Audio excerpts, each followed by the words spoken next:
Hello and welcome to Behind the Scenes in Media. I'm your host, Tom Gabriel, and this is my co-host, Charles Espedito. And we have our lovely guest back with us after 2 weeks, and Linda Lake. Right? Right. Okay. Close enough. Okay. All right. Well, thanks for coming back again to join us. Love to be here. It's always a good time. Thank you. It was so exciting last time you were here. You were sharing some really interesting points. I didn't want to stop you because I want to come back again and shoot some bullet points. And I'd like to start out, of course, by asking you a few questions on when you were leaving Chicago, right? And you came out to California, your opportunity. I want you to kind of expand upon that so the person back watching this program might have opportunity in different states, different countries, and they're struggling to get that breakthrough to the decisions, to fight the fight, whatever it might be. So kind of expand on that and spend a little bit of time to let them marinate, to see where you were spiritually, physically, financially struggles, whatever it might have been, and the breakthrough that came. Well, I actually was just given an opportunity to, after college, I had 1 year of sales experience. Beautiful. And, nice. Given a territory of the Midwest, 4 states to travel to. Wow. Some flying, some driving. And so this opportunity just came because of college, and of course, you know, back it up. You said you fast for what, when you were 8? Yeah. You went on a fast?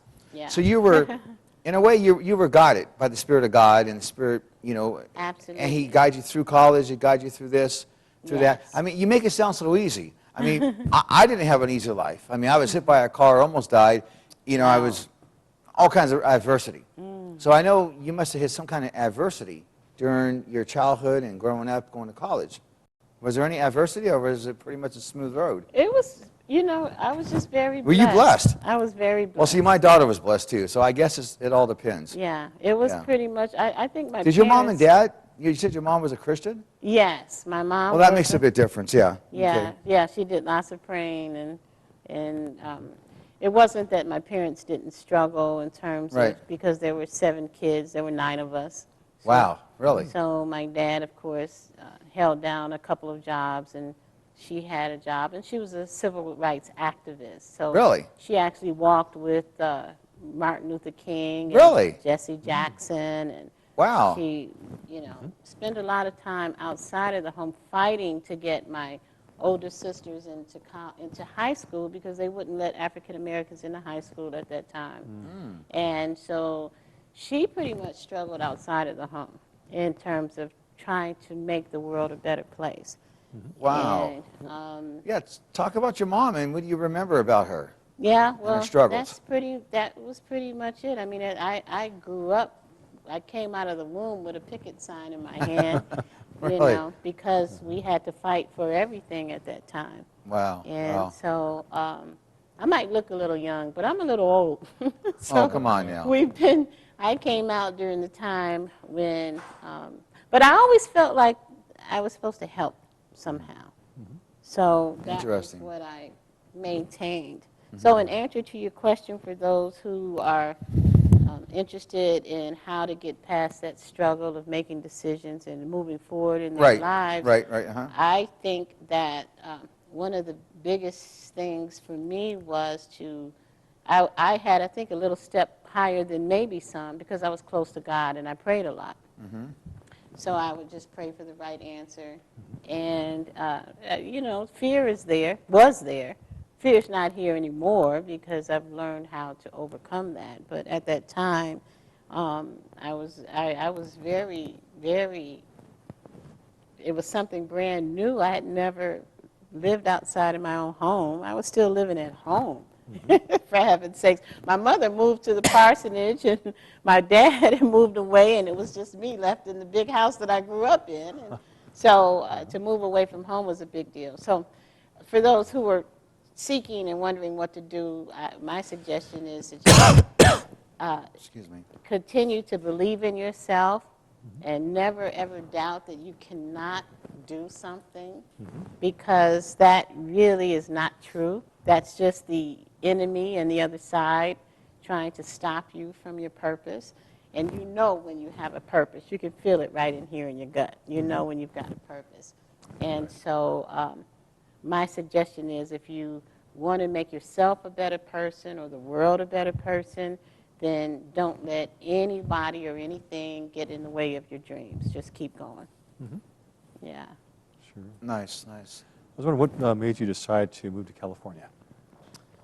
I think going back to that gut feeling, that knowing that, okay, I've got to do this, and also knowing that there was a purpose. Somewhere in there, wrapped up in the fear, was, okay, I've got to do this for some reason. I can't understand it. I can't explain it, but I'm supposed to go to California. You're directed that way. But I literally, Charles, I literally cried. I remember crying because I didn't want to leave my family, and sure, it's hard. I had never been away like that, and it was such a big deal for me. Sure it is. Now you've got to run a whole district and be in charge of everything and everybody and move away. So you've got on the list of top 3 things that most people are afraid of, or that cause the greatest amount of anxiety for people. The first one is change, and normally it's usually a divorce, but second, it's moving. Right. Third, it's a new job. Okay, and I'm 21 years old. Right. So I think I had like all 3 of them kind of going against me there. So to be able to overcome those obstacles and still get out there, it really helps you gain spiritual muscles, because you begin to not only believe in yourself and gain the self-confidence that you need. Right. You learn how to make better decisions. And even if you make the wrong decisions, well, guess what? You made that decision. Some people just have a hard time being decisive. Right. And so it's a great way to be able to grow and overcome whatever, all your fears and your phobias, and just jump in the water. Good. Glad you did. Me too. Me too. Yeah. So when you started in 21, when you came out here, you received a marketing job, or were you transferred? Actually, no, I took a marketing job. Oh, And I'm you did. going to tell you a little secret, and I probably shouldn't do this, but I'm going to do it. My spirit told me to do it, so I usually keep it a secret, but I'm going to put it out there. My family on both sides I come from a very, very famous family on both sides in Chicago. And actually, there are 2 of the most famous families, African American, in Chicago. And so on my dad's side, we own a string of funeral homes. And on my mom's side is the owner and operator of Johnson Products Company. And he's my first cousin, or my mom's first cousin. And so most of our family had a tendency to just jump, get a job, and put their feet up on the desk and just kind of lay back, put their heads behind their head, and just say, okay, I'm working, and don't tell me what to do. Wow. But I kind of grew up feeling like that's not the right thing to do, and not to be self-righteous or anything, but I just didn't like that idea. So when I got out of college, I came through the back door. And actually, everybody, the family came through the back door. I came through the front door like everybody else. And nobody knew I was related for about a year. And it was right before the promotion that they found out. And George himself happened to just, his son found me in the warehouse back there, you know, getting my products organized to go in the field. And he's like, don't I know you? But I hid out for a year without anybody knowing. Wow, nice. And, and then, so then he ran and he got George out of his office, and George came running out, and, oh my God, you look just like your mother. What are you doing here? And so, of course, now everybody knows. Right. And so then from that point on, and all the dinners. He introduces me. That's my cousin over there, you know. So it can even make you or break you. Most of the time, I kept it quiet because growing up as a leak, who was the most popular African-American family in the city of Chicago growing up, because it wasn't heard of to have 3 and 4 funeral homes by an African-American owner.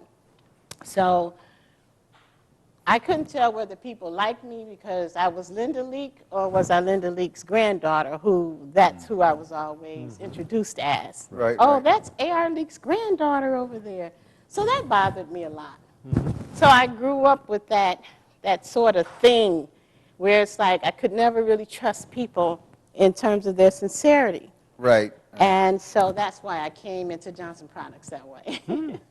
So, but the cat was out the bag after a year, and it worked in my benefit one way and in another, because once he found out that I was there, then everybody was like, well, why don't you go ask your cousin to give us raises? And then my district manager was like, we need more money in the territory. Go talk to your cousin. So then it turned into one of those kind of things, you know. Wow. Yeah, I guess it would. Yeah, and then you get the haters, you know. And so, and the funniest part was when I was in high school as a senior, I was graduating. And my parents sent me to this all-girl Catholic school with, you know, all of their parents were doctors and lawyers. And so I came in and they didn't know who I was. Again, it was like, shh. And so I came in as a regular person, and boy, those girls were like, you know, real uppity, snotty, you know, just like. And so I found my little core group of friends who were down to earth and real and fun, and that's who I hung out with. But the other ones were like, don't talk to her. She's, you know, whatever. And on graduation day, I remember my granddad drove up in this long white stretch limo. And he got out the car and he had on this all white, and he had his hat on. And everybody, the girls who never talked to me, the whole 4 years I was there, all of a sudden go running back, Linda, your grandfather's here. Now they're my best friends. So anyway, that played a major role. I'm over it now. I had to go through a healing regarding this. Because most people are like exemplify the point that they're this and this. But for me, it did something to me as a kid. Yeah, I never heard of you being a part of that before. Yes, you're just finding out. I give you my hat's off to you. You know, that you go carry your own platform and you don't have to share your roots as for where you came from. And I appreciate you sharing it on the show here today. That's right. You've been knowing that's me awesome. for quite some time. And you've never But now you talk about it, we got some things to talk about. But it really has helped me. I've always wanted to just be the person who I am. And it just always bothered me to be A.R. Leak's granddaughter and all of the, I love meeting real people. And you got so many people who just liked you because they thought you had a lot of money, or, you know, you're famous or you're popular or whatever, and it didn't sit well. And then when you meet those kind of people, you don't and they know where you came from, and you don't fulfill their needs because they can't get money from you, they can't do this, then they kind of like become haters. Yeah, exactly. You know, because I went through that myself. We talked about that on the show, yeah. And it's like, you're better off not saying nothing, you know. So, but and even when I'm surprised you never said nothing till today, so that's good. And even when you don't say anything, you have the haters, because that's what I experienced in coming into my own and having my own show. And we talked about that briefly on Variety Talk. You know, I've been hacked.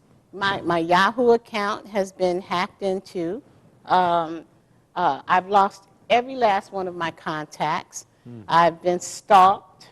I've been, you know, everything that could possibly be done to me has happened. And you can just walk into a room and somebody's going to hate you, or you could be on your way just trying to do something to help people. And there's so many crabs in a bucket where people just don't want to see you move up.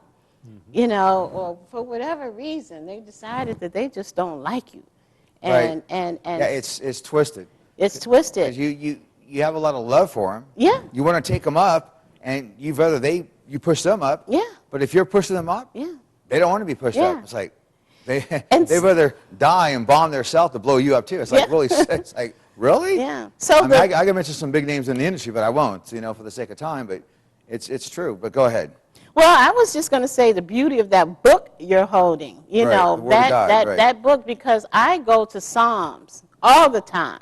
Okay. And read about, I never had enemies. And Right. I read about my enemies now, who they become my enemies, and I don't even know who they are and why they're doing this to me, except that they're unhappy with their lives. So therein lies the purpose of your show, and needing to I use this all the time. When Jesus was on that cross and he said, forgive them, for they know not what they do. And the way I see it is that people really are good. They want to be good. They're just infiltrated with the mire and the negativity of this world. And so they, many times, are just not strong enough to not be jealous, to not be hateful. Right. And so if we can gain a better understanding of what they're going through, then it makes it easier for us to not take it so personal and just recognize that they really are just going through something. Right. They're blind. They're Yeah. blind. They're blind, They're right. asleep. They're half dead. They're the walking dead. And this is the world we live in. And Jesus said, I'm in this world, but I'm not of it. Right. And so it makes us stronger in following the word. And so if these people were not obstacles, then how would we learn to be better people? So. Right, exactly. And, right. And we all been down that road before, and, until our eyes was lifted, so we see the lights. You get caught up in that miry pit sometimes, Yeah. going through the industry, and Yeah. being raised in it myself, and back and forth, and but yet always still having that conscious awareness that God is real. That's God one is thing that real. pulled me, because I was raised in being a Christian, and even though we struggle with that, but still, God had a hold of me, and fortunately, I had that personal walk with God. So when I went through the miry pit, I always knew that, God was able to tap me on the shoulder all the time. Isn't that beautiful? Yeah. Because Go ahead and go through your miry pit. You're a learning experience right now, and I got your back. But you're set for bigger things ahead of time. And He's got your back because you took the time to Right. pay attention to Him. And going back, that's what I was talking about last time on the show, the simplicity of the Word. That's what He says. Just give me a little more time, and I'll give you 10,000-fold of what you've given to me. Right. So just read a couple pages, and He's going to give right back to you. He's going to have your back. And so you have to go through the fire. You have to go through the murk that you're speaking of in order Right. to develop the truth that what He says is real. Because the only way you're going to know it is by way of experience. Right. Yeah, it's like many, many years ago, I said a prayer to God. And you got to watch what you pray for. Yeah, I know, huh? I stepped out in ministry early. I was ordained in 1980, and I helped launch a few churches. And I said, God, I want the biggest testimony out there.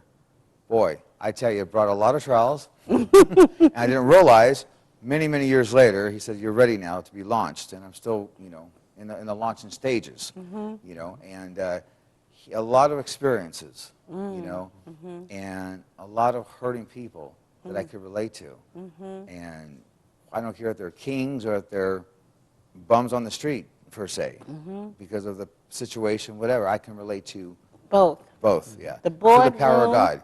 Yes. So, yeah, I could appreciate that, And because the ones on the streets are kings. Oh, Their they hearts are golden. And funny, because some of those guys are girls, recently, because of the economy. Yeah. And we're trying to put something together for the soldiers that are on the streets and families, and it's just desolating. The longer you're out there, the harder it is to get back into mainstream society. And yet, but you got to keep on pressing in, keep on seeking God, keep on, continue on and encourage. I mean, you know, I try to encourage everybody I can that comes to me for a handout.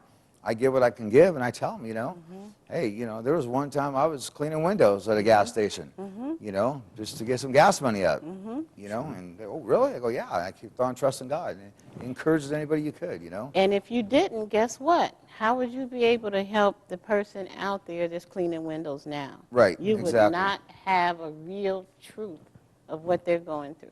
Right, right. Go ahead and give a shout to your testimony, or basically your webpage. You gave your testimony, but give the way we can contact you and follow up on. All right, well, I have 2 shows. One is called Variety Talk, and that's to help any business person out there that wants to put their business into the media. We do an infomercial for you, so give us, just go ahead and send us out a note on LINDA, LEAK, the number 5, the number 8, the letter P as in Paul, at gmail.com. And that's for Variety Talk.